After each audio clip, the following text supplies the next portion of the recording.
નમસ્કાર ખેડૂત મિત્રો, બાગવાલા એગ્રો એન્ડ બાયોટેક્સમાંથી તમારું સ્વાગત કરું છું.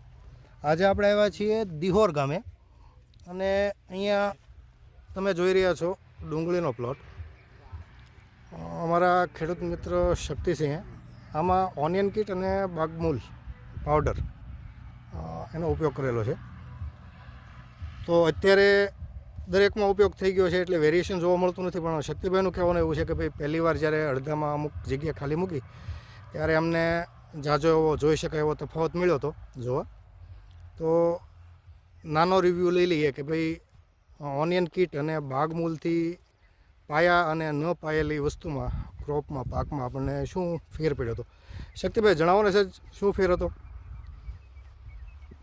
ઓનિયન કીટ મેં પાયામાં પેલી પાય બીજા પાણે ત્યારે એમાં તફાવત એ પડ્યો હતો. બે જગ્યા છોડી હતી એમાં ખાસ મને તફાવત ત્યારે જોવા મળ્યો હતો. વરસાદ પડ્યો ને ખૂબ, ત્યારે જે પાયેલો હતો એમાં મૂળનો વિકાસ ફૂલ હતો અને એ ડુંગળી તંદુરસ્ત હતી. બરોબર. અને જે નહોતી પાઈ ને એ ડુંગળી બધી ઢળી પડી હતી. એમાં મૂળ નહોતા નીચે. મેં જોયું, મેં ચેક કર્યું, મેં કીધું આ બધા કેરાની કઈ રીતના આમ ડુંગળી પડી ગઈ. પછી મેં જે જોયેલા હતા નક્કી કર્યા કેરા એમાં પાયું નથી, બરોબર, મૂળ જ નહોતા. બરોબર છે.